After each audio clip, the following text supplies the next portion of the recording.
Hi, welcome to the class on respecting life. I think one thing you'll see here is that there's a lot more to respecting life than the usual issues people talk about. And we're going to try and get to them all. So there's the video from Pope Francis. If you haven't watched that yet, go ahead or watch it after and be looking for the things that we'll talk about now. Also, I put some links on there. Two of those are from the Catechism. You could read, I'd read the whole section on the Fifth Commandment. But go ahead and at least take a look at those links a little bit and some of the other ones that I put out there for you. Don't forget, there's a link that goes to all the classes that we've covered.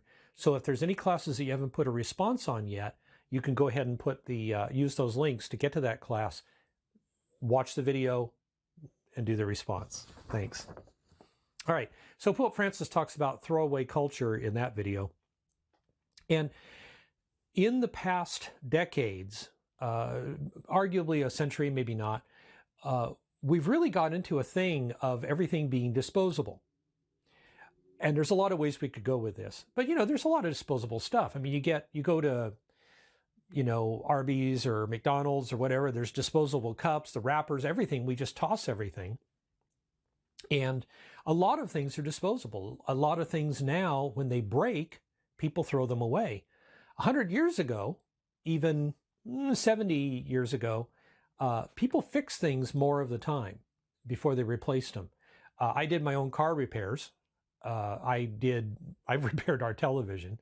I really go to extremes. My grandmother was very big on just fixing things, and she was really good at it. She would fix the things around the house and stuff. My dad was great at fixing things, although he wasn't around much, but one of the things I got from my grandmother was that. So it's a time during this, we're going to be thinking about not treating people like they're disposable. But I do want you to also think about respect for the environment and not throwing things away. Every time we throw something away, two things happen. One is it goes into a landfill and maybe it gets recycled, but that takes energy. But the idea is that when we throw something away, it has to go somewhere. But also when we throw something away, we are discarding all the effort that went into making it. Human labor, certainly, but the materials, we dig materials out of the earth and we use them to make things, or we draw oil out. A lot of plastics depend on oil. So what happens is that we are wasting the resources that went into it, and resources on earth are finite. That means they run out. They're not constantly being made. Now, is there new oil being made? Yes, but it gets made really slowly, so you might as well say it doesn't get remade. When we talk about renewable resources, that's great, but renewable resources, it still takes something to get those. I mean, if you think about trees, which is a common thing, when you cut that tree down, it's going to take some time before a tree grows back to replace it, and that is a delay. But as long as the tree is just left there standing, then it's scrubbing carbon dioxide out of the air. It's giving us oxygen back. It's functioning well. If it's a big tree, it's doing quite a bit. But when we cut it down, we take that away. So greenery is healthy for us, and it would be better if we didn't use so much resource. Of course, also it takes oil, gasoline and stuff to harvest, to pull the logs out. Machines to pull the logs and drag them off to some place, and the processing in the plant to cut them up and all that kind of stuff. So, don't waste. All right. So, but when Pope Francis talks about throwaway culture, he's talking about the idea of treating people as though they're disposable. Now, there's some obvious places like that. The human trafficking is, fortunately, it's unfortunate that it happens, but it's fortunate that people are talking about it a little bit. And porn is a way of using people in a disposable way. I had someone that I can't say she was a friend, but somebody that was an acquaintance that was a dancer in a club. And when she got to be, and she was used by the club owner, she was mistreated by people and everything.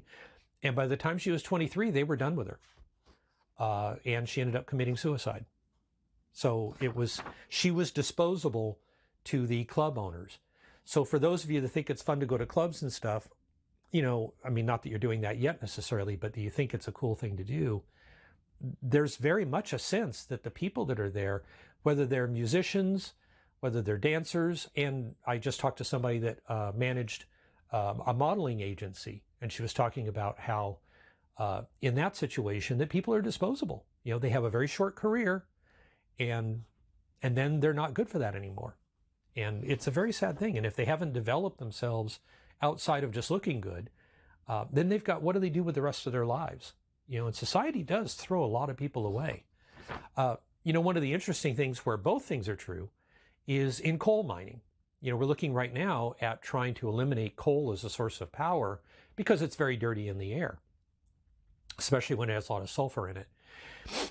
But those miners that dig for it, the politicians that are trying to get rid of the coal mining don't really care that those coal miners are out of work. Now, I'm not saying that we should still be digging out coal, although it'd be nice if we could find something else to make out of it that didn't require burning it. But the problem is that those miners now are thrown into poverty. And we say, well, then you just have to leave your home and go someplace else and learn computer programming. But, you know, really, it's not as easy as it sounds. And why should they have to leave their home? So there's some things that we should be doing there. And we're not, because politicians and others see them as disposable. They don't care about those people. They're just, when they were giving us stuff that we wanted, they were our friends. You know, we were letting them work for, you know, I don't know how much money, but we were letting them go down into the earth and a lot of times die. And of course, they get black lung disease. You can look that up. Silicovolcanoconiosis or something. But, you know, they would get the dust in their lungs and it would kill them eventually. Black lung disease. So, you know, again, that was treating them like they're disposable. So you may have already figured out, as I said, this is about a lot more than just not committing murder. So the idea is to not place more value on the things that God provides than on human life, but also to put value on all the things that God provides and not waste anything. But today we're going to talk primarily about not wasting human life. So Immanuel Kant was a philosopher. You can look him up. Immanuel Kant is K-A-N-T. You can look up, anyway, you can look it up and read a little bit about him. And one of the things that he said that was really important was that people are ends in themselves. They are not a means to an end. So people are an end in themselves. A person exists because God created them and God loves them, and they are there to live their life. But they're not there to just serve us and give us what we want. So, you know, that's a really important idea. So when we say that they're not an end, they are ends in themselves, not a means to an end, it means we can't use a person as if they were a thing. All right, so now looking at the book, it has Psalm 139 in there. I'll put a link to Psalm 139 as well. But it really, the psalmist speaks to the idea that God has known us since we were in our mother's womb, and that we are made in a marvelous way, and that we have value. And we have value because God values us. That's what makes us valuable. And so that God also made everybody else, so we're supposed to value everybody else. Ideally, we should value them the way that God values them. We should love them. Let's see. Okay. Permanent value. We are made to be eternal beings. We're made to live on this earth, and when we die, to be with God forever. Now, we talked a little bit about this before, you know, the idea of the eternal now, that it's not like life in heaven is, you know, more than millions of years long. That's what eternity is. It's that it's always now o'clock. That's basically it. I don't know. For some of you, that'll probably matter. For some, maybe not so much, but think about it. Maybe someday it'll make sense. But it's always now. So we have permanent value. So does everybody else around us. And we have to treat people with that respect. So we don't want to, it's not just that we don't kill them. It's almost like, if you've seen it where it's happened to you or somebody else around you, where there was somebody that tried to talk and nobody else was paying any attention to them, and maybe they were saying something good, maybe they weren't. There's an old saying that says every fool at least has their own story to tell, or has a tale to tell. So even if it doesn't make any sense, There are people sometimes that are homeless that'll come up to me and start talking to me. And, if they do that, I really do try to listen and give them the respect because they have permanent value, because they're another child of God. They're my brother or sister. And I listen, and sometimes it doesn't make any sense. And sometimes it really does. Sometimes I remember one person, she was outside of a CVS, and and she was just asking people for money and stuff. But when she spoke to me, she spoke really well. And she was really honest. She said, I'm a drug addict, and that's the reason why I've messed up my life. And I can't tell you the whole conversation and everything, but it was amazing because I could see that she was capable of so much, and that what she had said was true, that she, in spite of all the gifts and everything that she obviously had, her life was a mess. And we ended up praying together, and she prayed beautifully. I mean, it was really quite an experience. It was a very beautiful experience.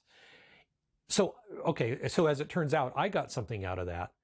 But I wouldn't have got that if I hadn't treated her with respect and given her a chance to talk to me. If I hadn't started that conversation and been open to treating her like a human being who is of infinite value, because God is infinite, he loves us, therefore we have infinite value. I mean, there's no limit to it because it's God that places the value, and he can do that. We can't go around doing infinities, but he can do it all day. Okay, so one of the things is about the idea of despair. There are people that are so broken. I used this scripture earlier about that when Jesus came, that the prophet Isaiah said that when Jesus came, he would not break the bruised reed, he would not extinguish the smoldering wick. The idea is that he would have compassion and mercy and meekness so that he wouldn't destroy the people, but rather lift them up. So there's a couple of stories where Moses, for instance, there was a battle when people were trying to destroy his people, and that as long as Moses had his hands up, the battle went in the favor of the Israelites, and when he got tired and his hands drooped, then the battle went the other way. And the story is that I believe it was definitely Joshua and I think Caleb, two of his guys that helped him, two of the strongest ones. And their heart was strong. They were good, really good.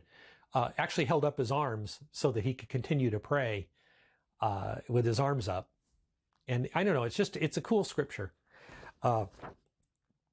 Elijah, the prophet, there's a point where he got so discouraged with how things were going that he just prayed for death. He said, this is enough. It's not the same thing as suicide at all. He's just saying, Lord, I've had enough. I just can't do this. I'm too tired. Everybody's against me. It's just not working. And God gave him, it says that God sent him food and water so that then he had the strength to walk to a mountain where God would meet with him personally. And when he got there, God said, yeah, you've done a great job. I'm going to find somebody to help you. That was good. So the idea is that we should be like that we give support to those that are faltering, to those that are upset. And it's not an easy thing to do. People can sometimes put huge burdens on us, and we have to take care not to take on more than we can do.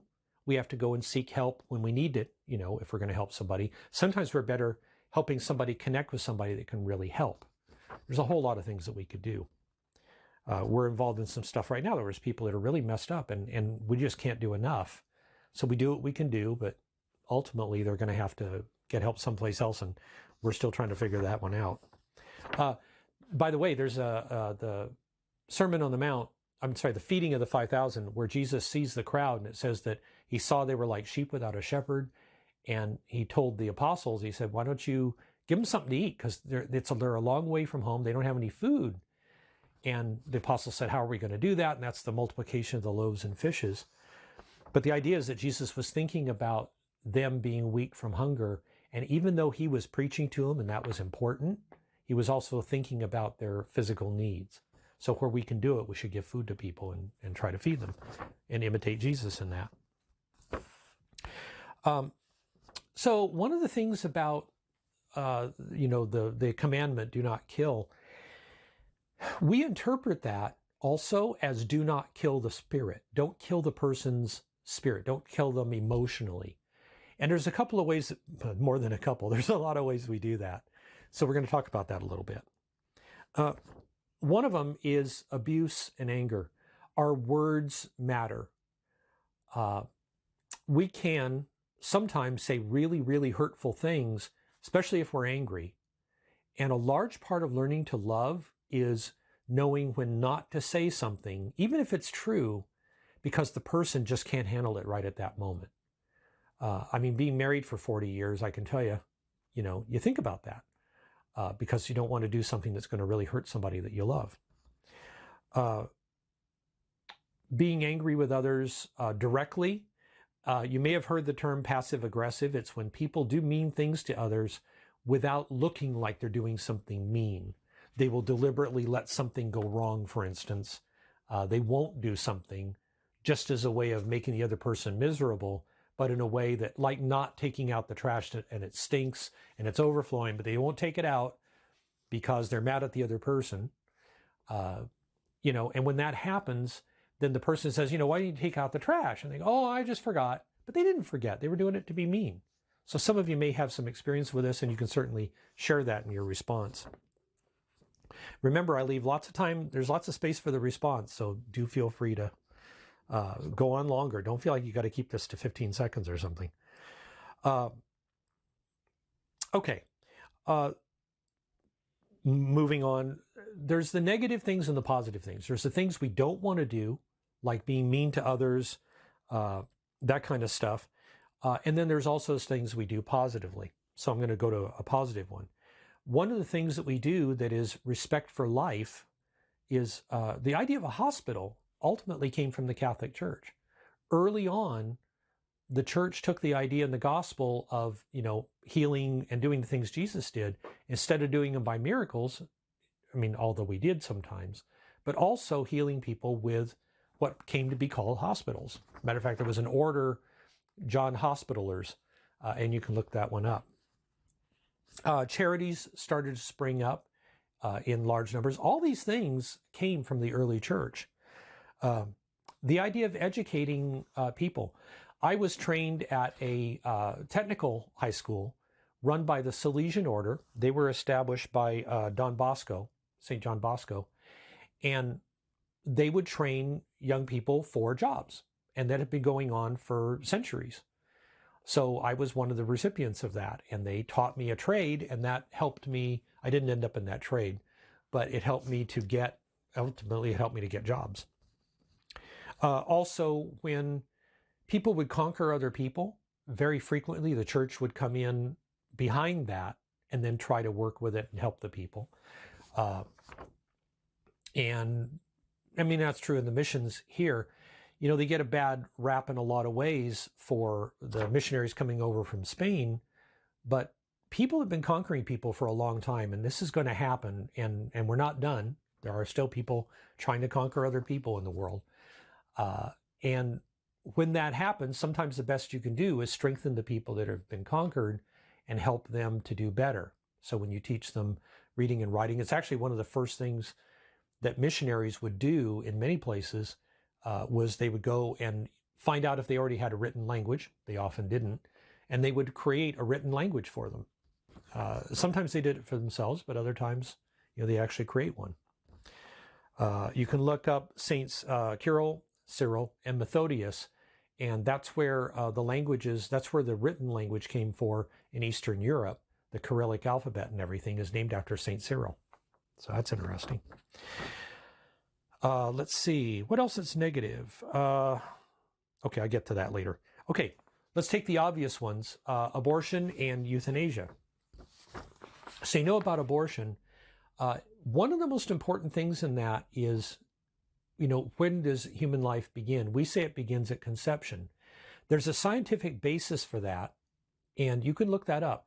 The easy thing is to go, for instance, to the Mayo Clinic. I guess I could put that link. Go to the Mayo Clinic and look for the stages of pregnancy or fetal development. Do a search for that. I'll probably remember to put the link on. And if you look at that, just look at the development over time. That's the best thing. Right now, there's a lot of people that are lying about it and saying, oh, the baby doesn't, there's no form until the baby's born, and they're just a bag of water up until birth, and they magically, you know, turn into human beings as they're being born. And no, this is all over the place, and you can easily go in there and look at what it's like. Abortion in the United States, depending what state you're in, is legal all the way to birth. You have to get to know the laws. You have to really do some study if you want to be able to answer the people that are for abortion. It's a big business. There's billions of dollars going on. It's not just those, but organizations like Planned Parenthood get funding from the government and then go back and give the money back to the politicians. So, you know, if you haven't thought about this, it's a racket.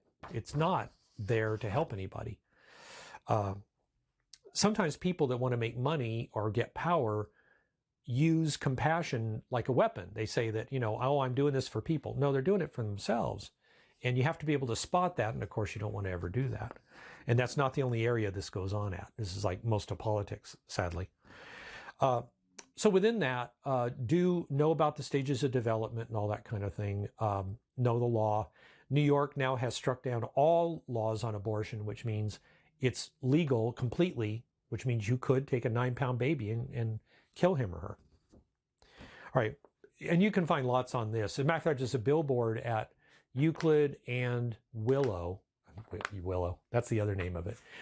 Euclid and Catella. And you can see that billboard up there by the 7-Eleven. It's up there right now anyway. That's against abortion. It's an interesting billboard. It's talking about babies having fingerprints at an early age. Okay, euthanasia. Euthanasia in Greek, whenever you see EU at the beginning of a word, that's good. And Thanos, yes, if you're thinking of the Marvel character, there you go, means death. So euthanasia means good death. It means that you're doing it on purpose for a good reason, supposedly. But what happens is that when they make it legal to kill people that are sick or that just want to die, when they make suicide legal and helped by a doctor, in the first place, it perverts the job of the doctor from healing to killing. And the second thing that happens is you're taking control of human life in a way that we were never meant to do. Now, intention is everything. There are times that when somebody's in severe pain and they're dying, that a doctor will prescribe painkillers. And in prescribing those painkillers, sometimes the person dies from the painkillers because at some point it just takes so much to keep the pain away that the person dies. But if that's not the intention of the doctor, if the doctor's intention is to relieve suffering and the person dies unintentionally, that's a lot different, and that's not the same thing. By the way, for abortion, I have to go back. Sometimes a baby is growing, for instance, in the fallopian tubes, or there's some problem with the baby's development that can cause a problem for the mother's health. In those cases, the only appropriate thing to do is, if you have to remove the baby, you make every effort to save the baby's life. But there's nothing in the church's teaching that says that you should let the mother die so the baby can live. There's nothing like that. What there is, though, is obviously when the baby's very small, there's not going to be any way to save that baby. So in those cases, the baby's going to die, but that's not the intention. If they could save the baby, they have a duty to do that. Sometimes we just don't have the technology, and we're not to blame for that. So that's another thing to think about, because there's lots of stuff I could do a whole class just on that. All right, another topic. Let's talk about self-defense and just war, what's called just war theory. Self-defense. Because we value life, that means you have the right and maybe the duty to try to save your own life. So if someone's attacking you, your intention has to be to save your life, if that's what you're going to do. Obviously, when Jesus was arrested, he did not defend himself. And when St. Peter took the sword out, and goes to, attack the high priest's servant, cuts off his ear or something, Jesus said, put the sword back. This is the way it has to go. But that doesn't mean that you're required, doesn't mean that we're required to give up our life that way. You can do it if that's the right thing to do in the circumstances in your own judgment. But self-defense is not considered wrong by the church. That's really important to understand, especially when we get to some other things here. In just war, that expands the idea of self-defense to a whole country or to a village or a city or whatever, or your family. So the idea is that in just war, it says you cannot go commit war unless you've met these criteria. And it's pretty strict, and people will argue that no one's ever met that. Some will say that World War II might have met it. Most of the time, wars are not just. The vast majority of the time. And by the way, you'll hear lots of people say that more people, the wars of religion have killed more people than anything else. If you can look at a list of the wars and look at the cause, and you can find this on the internet, you'll see that religion is very rarely the reason. It's almost entirely about taking somebody else's stuff, taking their land or taking their resources or taking their people and turning them into slaves, which, by the way, is not respecting life. Slavery is not respecting life. The reason I bring that up partly is because when you look at the list, the biggest, huge, the Communist Revolution in China ultimately cost, I think it was 60 million lives. World War II, which was started by Hitler wanting to take over, that's 50 million lives. The Russians in the Soviet after the Communist Revolution there, I'm trying to remember how many that was and I can't, but it was tens of millions. It was a lot. Sometimes they kill people by starving them out. Sometimes they killed them, by putting them in concentration camps. We're really creative. By the way, you shouldn't do this, but if you ever look up how the English executed people, the number of horrible things they came up with to kill people is just awful. That kind of leads into the next one. That worked. Which is the death penalty. And sorry, so I probably seem kind of cheery for this kind of stuff, but it's because I'm enthusiastic about it, because it needs to be said, and I want you to know it. And it's very interesting to me. And often we don't get good answers. And the death penalty is one of the ones where I think sometimes that the information is terrible. So we're going to talk about that. All right. In the death penalty, there are crimes which will bring the death penalty, and the government, you'll see that as written as the state, and state is in capital S, where the government executes somebody for something. Obviously, most of them is murder. Treason in a country is often, or being a traitor is often a death penalty offense. And there are others. Depends on the country. So I have some interesting personal experience with this. So with the death penalty, we have, in the catechism, we have changed what we say in the catechism over time. But this is a good time to remind you that everything in the catechism is not necessarily, it's not a rule book. And it doesn't mean that everything in there will never change. Some things will never change. Core things about what we believe about God, who Jesus is, who the Holy Spirit is, those things will get restated in some way. They'll say it with different words sometimes to try and make it clearer. But those things are not going to change. The things that change, and death penalty is one of them that changed several times recently. So for a long time, the church accepted the death penalty as a possibility. And then recently, under John Paul II, kind of backed away, said, really, in a country like the United States or Canada or England or Italy, there's no excuse for it. And the reason being that we can protect society, we can protect human life without taking a life, because we have prisons that are more than able to hold those people in. And they don't escape easily, and generally don't. But a lot of people feel that when somebody has murdered somebody, like really horrible murders especially, where they killed several people and tortured them and there's stuff like that, they feel that those people should die.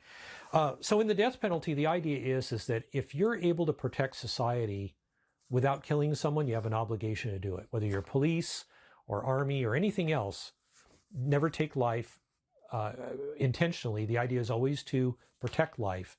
And if in your own self-defense, or if the only way to save life is to take it, then that isn't the intention. You just try and stop them. If there was any way you can stop them without killing them, you're obligated to do that. So under the new, now they're making a stronger in the catechism statement that the death penalty is out. But for our country, it should be anyway, because we always have the alternative of respecting the life. And there is always the chance that the person will change, but that's not the point.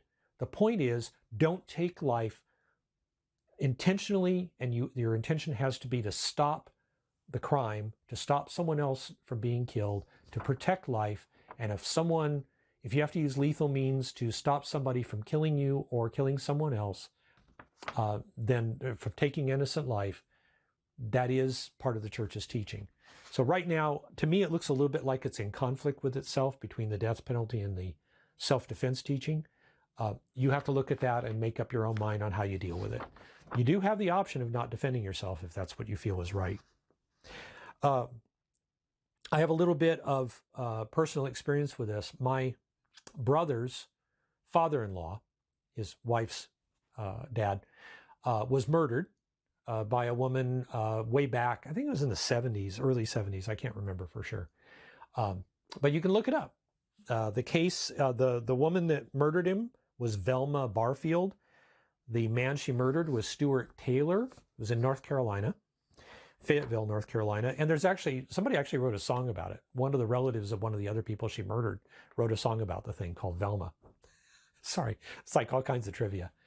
So my brother is Catholic. His wife became Catholic.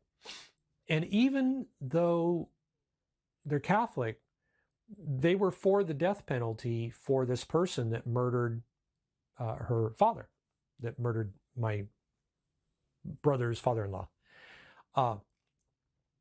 And, we didn't really argue about it or anything. And it happened so long ago, I was pretty small, so I didn't really have a lot to say. I grew up with the death penalty being an appropriate thing. And when I became Catholic, at some point I had to kind of look at what the church's teaching was and realize it didn't match what I believed. So I changed my beliefs to match the church. I mean, it's not like I didn't think about it. I did, and I struggled with it for a while, but I did accept the church's teaching on it. So you're going to find, in the book, it kind of says that, most Catholics are against the death penalty. I don't know that I would say that's true. There's a substantial number that you'll find that are for the death penalty and they're Catholic, and they simply do not accept the church's teaching. They will tend to say that, well, because what they did was so horrible, they must die. That's just the just and right thing to do. That's just not the church's teaching. If you feel that way, I invite you to read what's in the catechism and to really give it some thought and consider whether you should change it. You could certainly mention it in your response. You can certainly email me at confirmation@whitestonejournal.com and talk to me about it. And we can have a discussion. I could do another class just on that if you want to have a discussion there. There's a whole bunch of ways we could approach it.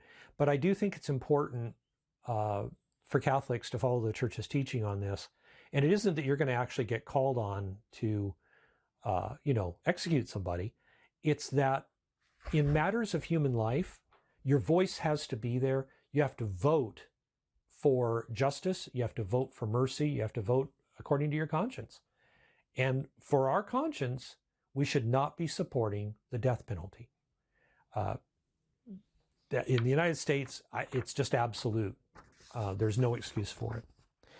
So I understand that some parents, if you're watching, you may not be comfortable with this. It is the church's teaching, and there's just no other way around it. And the other possibility is you could take it to a priest in confession and say, the catechist said that, Ed said that the church is saying the death penalty is wrong, but of course I know the death penalty is a good thing. It's got to be done, and to have a conversation with the priest. Most priests will stick to the church's teaching on this one. I don't think I've ever seen one that didn't publicly. So anyway, I'm sorry, I kind of went a long time on that, but this is one of those things that it just seems to me like a lot of Catholics get it wrong. Now, the other side of it is there are people that will say, no, you can't do the death penalty, and it's too bad about the victims. And if they go kill other people, I know somebody that said this, if they go kill other people, that's fine, because I'm not going to kill that person. I don't want that person killed, even if they murder 100 other people. There are people that actually feel that way. And Have conversations. That's all you can do is have honest and open communication with people. All right, I did that one a lot. They did end up executing Velma Barfield. She was the first woman executed by lethal injection. She was the first woman executed in a long time in North Carolina. Yeah, it's a sad case. Okay, let's talk now about some other things that are not about killing people, but going back to the idea of killing people's spirit. There are forms of disrespect of people. If you've really ever been disrespected by somebody, I don't just mean where, you were annoyed or something, but really where somebody was really disrespectful, you know how horrible that is. And it sticks with you and it's discouraging. Sometimes it makes us angry. Here's the interesting thing. If you do something that's disrespectful to somebody, it's not just that, they feel bad. And it's not just that you did a bad thing. Sometimes it will make them hate you. And hatred is a sin. So you can actually end up encouraging somebody to hate by treating them badly. And I think that's interesting because we don't talk about that very much.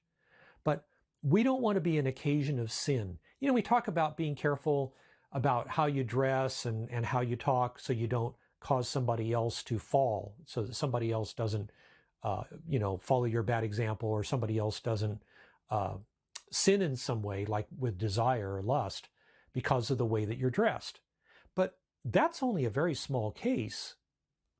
This is also true, that when we're mean to people, we can make them mean. When we're mean to people, we can make them bitter. And we may even make them despair. You've probably heard about people online that are mean to people on Facebook or something, and then the person goes off and commits suicide.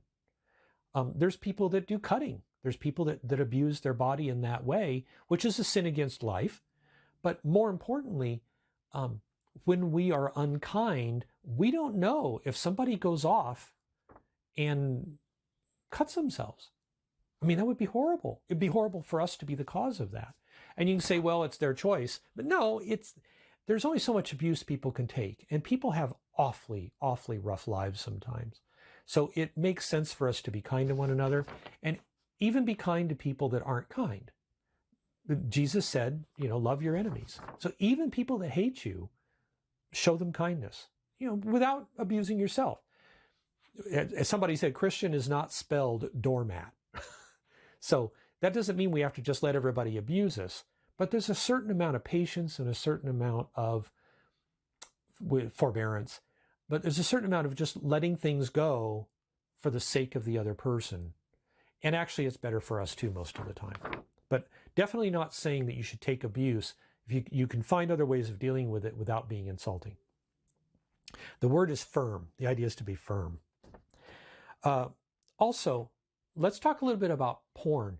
You might think that's about respecting the body, respecting, not being lustful and everything. And yes, that's all true. But in porn, we're treating the person like an object for our pleasure. And people that are in porn have really, really miserable lives. And a very few made a lot of money. They don't usually come to a very good end. Sometimes they reform their life. There's one that I remember seeing that that converted and decided to live and follow Jesus and gave it all up. And, she'll never make as much money. Apparently she was a big one.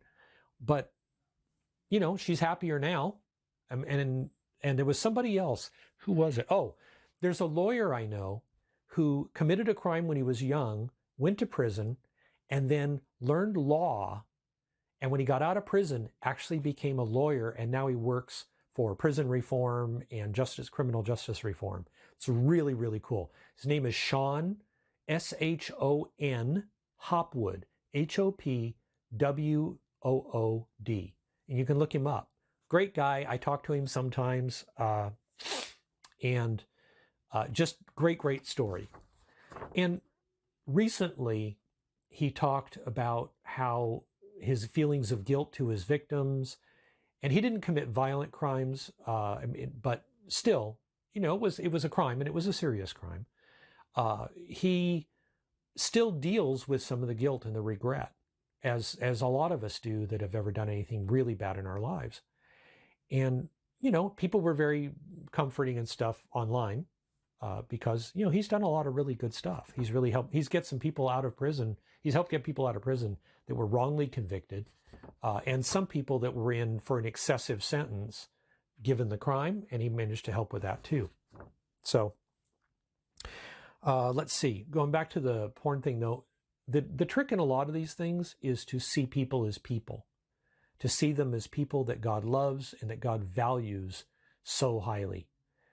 And so if you're having a problem with porn, one way to deal with it is to concentrate on the humanity of the person and realize this is a human being that's being used, that other people are making millions of dollars off of that they don't get. And that when you watch it, you're using another human being just for that. And for something that's not very dignified and that really isn't good for you. It just, there's a million other things that you could be doing. I have known women that, did one form or another, did porn. And I've known a lot of different kinds of people. And it's just not, it's not a good use of them. They're not really living a real life. They're just getting paid a little bit of money and sometimes more, and it doesn't last. And they don't often use the money well, and they end up with drugs and the whole bit. It's just awful. Sorry, I'm going a bit long on that, but it's such a huge problem right now. There's just so much of it and there's just so many horribly sad stories. And I know so many sad stories. Ladies, also, there's, also stuff that goes on that isn't professional, where people send things to each other that they shouldn't send. And don't do that. It's just inviting the other person to sin, and it's inviting yourself to be used, because that's not what we're made for. So we'll cover this more later, but sex is for marriage, and that's a whole different deal. So I don't want to start because I'll be going off on that forever. So going back to it, just a few other cases. It is really possible to hurt people, not just by words, but by our bad example. And sarcasm, sarcasm is when you give a negative message using positive words. When somebody trips and you go, oh, that was graceful. No, it's not graceful. You said the opposite things. The words were positive. That was graceful, but you said it in a way that was meant the other way. Sarcasm literally means to tear the flesh. It means to tear somebody up. That's actually what the words mean in Greek. So, don't do that. I know it's hard to quit, and I have had to work on it because it was something my wife couldn't stand when we first met. I wasn't that sarcastic, but she had no tolerance for it. So I'd knock that one out, got rid of that to a large degree. But every now and then, even just with myself, I'll say, well, that was really good. And that's actually sarcasm, but it's not really attacking the other person in the same way. So maybe I don't know. I'm excusing myself there. It's terrible. Scandal. Scandal is a tricky one. People get this wrong. So scandal is about where you do something that gives a bad example to others, and people think it's about what other people think of you. And I remember having this conversation with somebody, and they're like, oh, no, I don't care what other people think. And it's not about approval. In scandal, it's about bad example, making it so somebody else does wrong because of your bad example. One of the best examples I've seen is one in a Catholic high school where the religion teacher was talking about premarital sex and said, look, I live with my girlfriend and we have sex. And so if that was wrong, if that's a problem, then the school wouldn't have me as your religion teacher. Why would they have me teaching religion if that's wrong? And he had a good point. I don't think that the leaders of the school were very good. But look what that did to all the students. He led those students against the church's teaching while he was supposed to be teaching the faith. It'd be like me doing, telling you, hey, bank robbery is fine. I do it all the time, and, go rob a bank. No.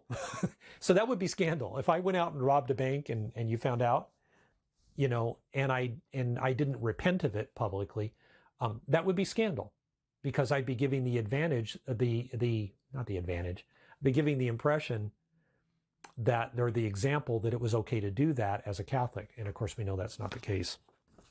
So do think about that. I'll tell you one other story that relates to that. So there was a guy that I worked with quite a long time ago, and we, occasionally go out to lunch or something, and we talked, and he wasn't Catholic. And I don't remember how it came up, but he mentioned something about my being Catholic, and, kind of said, I heard you're Catholic and everything, and that's kind of dumb. And I said, oh, why do you think that's dumb?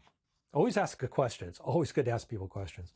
And he said, here it comes. He said, because I've dated Catholic women and they would all have sex with me. If it was really true that God is real and loves them and that they really loved God, they would never have done that. I mean, he wasn't really a good guy, so the fact that they did it was a little bit sad anyway. But you get the idea. Because they were willing to do the wrong thing, that convinced him that the Catholic faith and that Jesus isn't really true. It made him not believe in Jesus by their bad example. That's scandal. Okay, so also there's a section that we'll look at right now, and I think it's a good thing to end on, although I've mentioned it before. I'm going to keep mentioning it. It says, well, sin literally means to miss the mark. Okay, that's true. Sin tempts us to love only some people and not others. So that's part of this idea in treating people with respect, with respecting life in its fullest sense. We are not picking and choosing who we love, and that's important. Okay, sin tempts us to act on good desires in a bad way. So if you remember before, and you should memorize this one, we are tempted through our gifts. We often go wrong because we misuse something about us that's good. So whenever you sin, whenever you do something you know is wrong, look for the good thing that you abuse. Look for the way that you didn't use a gift in the right way. And if you do that, you'll find it's a little more positive. It'll probably be a happier way to deal with things, and it will help you to not do it, not to go wrong, without having to beat yourself up a lot. So for instance, the virtue of justice, standing up for what's right, can be twisted into wrath, which is lashing out in anger. Okay, we've been seeing some of that lately. There's people that were so upset, rightly upset, over the treatment of people in the country, historically and now, that they went out and burned people's businesses. Actually, they burned the businesses of the people that were being harmed, which makes no sense. But anyway, they went out, they killed people, they burned parts of the city, broke windows, stole things, they did all this stuff. They didn't really, their intention or their concern for justice, they used it in the wrong way. They could have done things in a better way than this, but no, they did that. And that's not to judge them and everything, and I understand there's a lot to this, and it's very complicated, much more complicated than it looks. The story I told you about with my brother and his wife and the death penalty. In that case, they just wanted justice, and justice would be that she was put in prison and kept there until she died, so that everybody else was safe to protect people. That was the right thing to do, because this woman had murdered a lot of people. Her first husband, second husband, her mother, this guy that was her boyfriend, and some other people. She was murdering people. So you have to stop that, and they could have put her in prison and kept her there.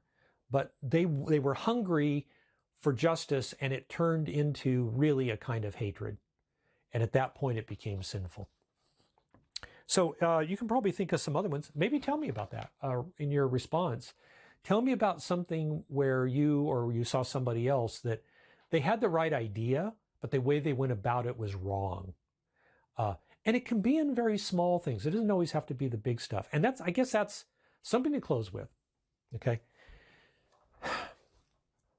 I talked about a lot of stuff that's big things that are matters of law, things that are matters of very serious crimes and everything else. But remember, in respecting life, it includes how we treat each other in the ordinary things of life. So there are times that a friend or not a friend does something that's wrong to you, and you don't need to really be as mean maybe as you might feel like. Because at the time you're really angry. And you've probably had the experience that sometimes you're really angry and then later you regret it and feel like it was overboard a little bit. Think about that. And if you want, share about, a time where you overreacted to something maybe. But the idea is that we are to love everyone. And even when others do wrong, we have to be very careful how we react and how we deal with it so that we don't sin, and so that in our anger or our insults, that we make them so angry that they sin by hating us or hating somebody else, or worse, that they sin by harming themselves in some way. So it's a big deal to love everyone. And if it was easy, then the world would be a different place. But it's not easy. And so look at the areas in your life that you might want to change, and let this, from the reading and the videos and everything else, let that change your heart a little bit. And if nothing else, be just a little more gentle with people that do wrong. Thank you.